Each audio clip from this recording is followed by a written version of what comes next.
surat perintah dimulainya penyidikan, tidak pernah didampingi pengacara, ya, kemudian itu disampaikan secara formil. Kemudian barang bukti yang tidak pernah dihadirkan di persidangan PN maupun PT, kejanggalan-kejanggalan. Sementara syarat materialnya adalah yang tadi di pasal 318 KUHP.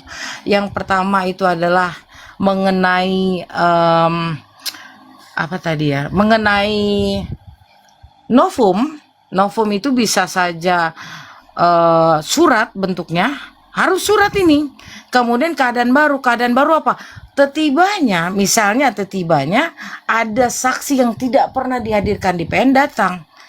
Pelakunya adalah saya, bukan Nikita. Misalnya itu namanya keadaan baru. Terjadi pada saat ke tahun 1981, kalau teman-teman ingat, peristiwa Sengkon dan Karta. Lembaga peninjauan kembali ini terjadi karena peristiwa Sengkon dan Karta, di mana Sengkon dan Karta dihukum karena dituduh melakukan pembunuhan. Ya, akhirnya mereka harus menjalani hukuman. Sengkon 12 tahun, Karta 8 tahun. Tetibanya ada orang yang datang mengatakan sayalah pembunuhnya. Akhirnya Sengkon dan Karta dikeluarkan, namun mereka sudah terlanjur menjalani hukuman. Disayangkan sekali karena kondisi pada tahun 80-an penjaraan itu amatlah buruk. Seminggu setelah dikeluarkan, Sengkon meninggal dunia, kemudian Karta juga meninggal dunia. Ini menjadi perhatian, akhirnya dibuatlah lembaga peninjauan kembali ini.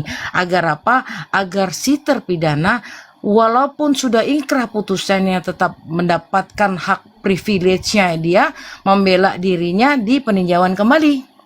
Ya. Nah, jaksa, gimana jaksa Kasil? Sejak ada putusan MK tahun 2023, jaksa tidak boleh lagi mengajukan PK.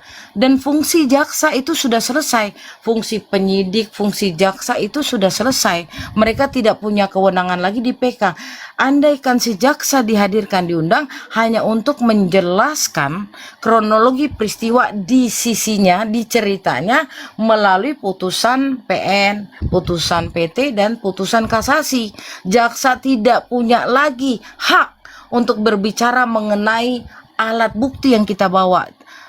Yang paling utama di dalam PK ini selain surat terhadap perkembangan KUHP yang baru, yaitu alat bukti digital elektronik. Saya berharap pengacaranya Nikita mencari celah di alat bukti digital ini.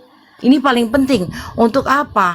Untuk mematahkan unsur di pasal 27B ayat 2 UU ITE nomor 1 tahun 2024. Karena kalau pasalnya saja kita patahkan, artinya TPPU-nya otomatis tidak berlaku. Jadi fokus kepada 27B ayat 2 ini. Ya, kalau ini sudah menang, otomatis putusannya nanti adalah lepas dari segala tuntutan. Karena apa? Karena ketika penyidik salah menerapkan pasal dan unsur, kemudian dibawa ke jaksa, dari semua BAP yang ada sama jaksa dijadikan dakwaan. Nah, kemudian dari BAP yang salah ini dijadikan dakwaan, otomatis surat dakwaannya salah. Kalau surat dakwaannya salah, tuntutannya salah. Dari tuntutan yang salah, kemudian vonis atau putusannya otomatis salah. Itu dulu pembuka dari saya, host, dan juga teman-teman sekalian. Assalamualaikum warahmatullahi wabarakatuh. Waalaikumsalam warahmatullahi wabarakatuh. Terima kasih. Berarti benar ya, kita sudah melihat dari dua narasumber kita yang memang mereka tidak punya kepentingan di dalam kasus ini. Mereka memberikan masukan-masukan terkait PK itu sebenarnya apa, bagaimana, dan apa yang diperlukan di dalam ini. Ya, nah mungkin buat teman-teman terkait kita selama ini berkomal-komal itu dan kita coba memberikan bukti-bukti, kita menganalisis persidangan. Mohon maaf sebelumnya Bang Hans dan Kak Silya, karena kan memang inilah nilai kejelian daripada netizen ya kan.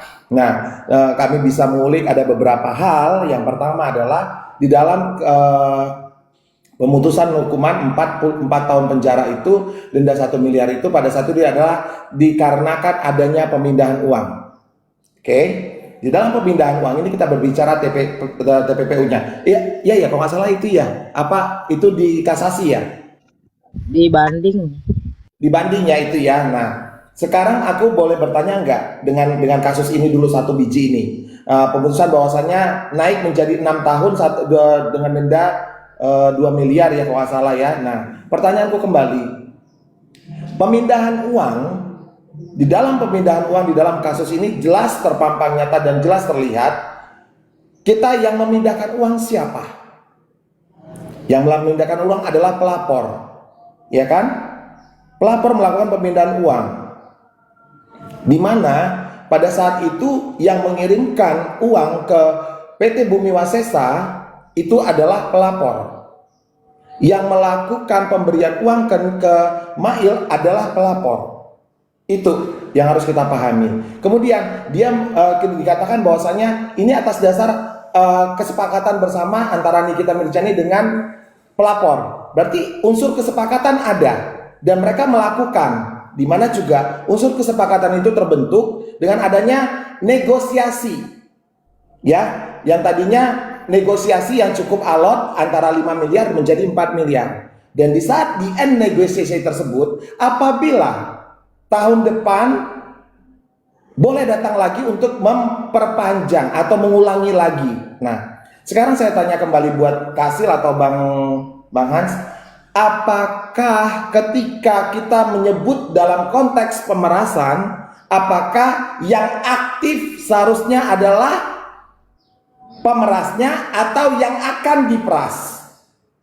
Dari sisi hukum ya, itu yang saya tanyakan. Silakan, mungkin siapa duluan? Bang Hans. Mungkin saya hanya membantu dari segi ininya ya, apa konten pasal berapa tadi, 27B ya. 27B itu kan konstruksi hukumnya itu kan fokus dia itu adalah pemerasan. Fokus dia itu adalah pemerasan terkait dengan apa namanya perbuatan melawan hukum di situ kan. Nah, peristiwa pemerasan itu tentu di sini terjadi karena satu alasan latar belakang di sini. Tentu ada latar belakangnya apa dulu, itu harus bisa dibuktikan sebenarnya. Misalnya contoh terkait dengan barang yang ditipu atau dipalsukan kayak gitu kan. Ya udah, kamu kan sudah masukin barang saya kayak gitu, saya sudah kerugi loh. Artinya kerugian itu nyata, misalnya saya rugi sekian. Nah, kamu ternyata hanya di produk itu kamu hanya nempel-nempel stiker-stiker saja. Ternyata itu kan tidak ada kesepakatan dengan saya. Di latar belakangnya lagi ada yang namanya perjanjian dalam konteks distributor, misalnya kayak gitu. Nah, artinya kan itu konkret. Makanya tadi saya bilang, kalau pidana itu nggak bisa dia hanya berasumsi gara-gara dipindahkan uang. Jadi misalnya kayak gini, saya dengan si host misalnya, kita bercakap-cakap berbicara di WA kayak gitu. Tiba-tiba uang saya transfer ke host. Apakah itu disebut satu perbuatan pemerasan? Bisa jadi juga saya justru mau menyebak si host, misalnya kayak gitu kan. Seolah-olah ini ngomongin masalah harga cabai sekarang sudah naik 5.000 loh. Jadi ya saya sudah rugi loh 300 juta kalau macam kayak gitu. Seharusnya kan harus diganti kayak gitu tuh. Tapi bukan ngomong ke saya minta ganti ya, tapi saya tiba-tiba transfer ke host 300 juta. Nah, ini disebut pemerasan kan nggak sesederhana itu. Tidak bisa sesederhana itu. Kita cekcok hanya masalah harga cabai naik saja, tiba-tiba saya transfer, tiba-tiba saya melapor, saya diperas oleh si host, misalnya kayak gitu kan, itu kan kekeliruan hukum. Artinya maksud saya di sini satu konteks saja, satu poin saja, pidana tuh harus bisa menjabarkan 100 poin. Artinya karena kenapa? Disitulah dia justru menjadi terang. Lebih terang daripada cahaya kayak gitu. Nah, kemudian juga terkait dengan adanya suatu peristiwa, misalnya kan pemerasan itu untuk menguntungkan seseorang sehingga merugikan pihak lain kayak gitu. Ya disebut disebut keuntungan itu bagaimana diterjemahkan suatu keuntungan itu, atau kerugian itu bagaimana disebut kerugian. Kalau ternyata misalnya saya transfer dengan si host tadi misalnya 300 juta itu misalnya, apakah itu sesuatu yang wajar kayak gitu, padahal yang ngomong masalah cabai kayak gitu, ya bisa jadi kan si korban juga akan melapor balik kayak gitu. Tidak ada, Pak. Posisinya saya meminta uang dengan nilai seperti itu misalnya. Kemudian juga tiba-tiba saya terima uang, ya. Kalau saya terima uang 300 juta, masa saya harus posisinya merasa untung kayak gitu kan? Kayak gitu. Nah, artinya juga si korban juga harus bisa menceritakan, mereposisi keadaan bahwa eh dalam arti dalam arti peristiwa itu sebenarnya ya tidak bisa saya disebut sebagai pelaku kayak gitu atau korban kayak gitu.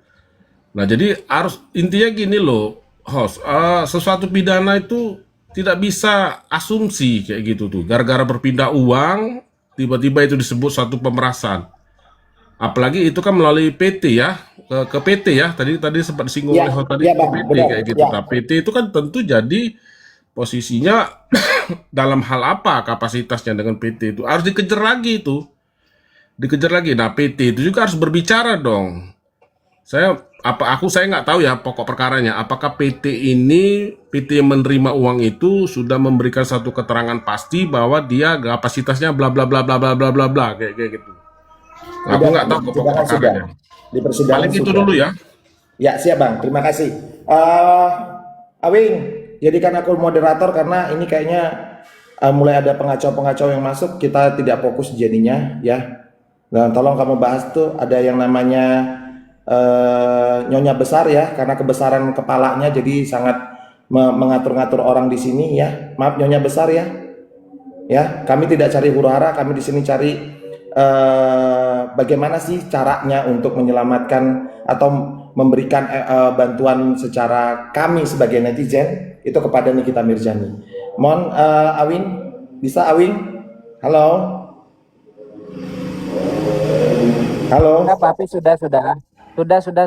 Oke, terima kasih. Nah, Abang sedikit yang Abang harus ketahuin ya. Ketika Bumi Wasesa itu menyampaikan bahwasanya memang itu diakui ditransfer oleh si pelapor dan kemudian itu memang ditujukan untuk Nikita Mirjani, betul. Jadi memang itulah Bang yang sangat kami janggal sekali. Terakhirnya, oh sorry, ada azan. Kita dengar azan dulu buat kalian, silahkan sholat dulu ya. Mungkin kita break sekitar 10 menit, silahkan ya. Mohon maaf sebelumnya buat teman-teman bisa menunggu kan? Karena ini sudah mulai azan ya.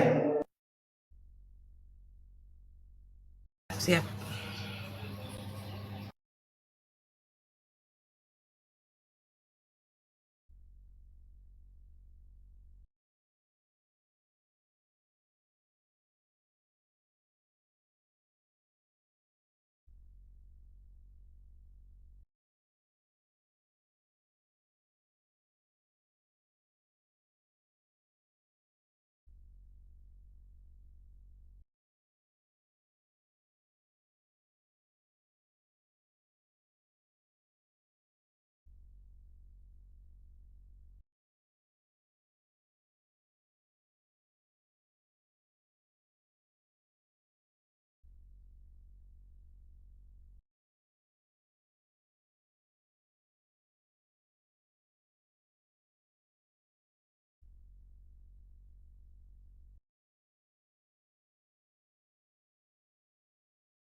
Oke, terima kasih sudah menunggu kembali bersama Mbak Boti di sini sebagai host fenomenal pada hari ini.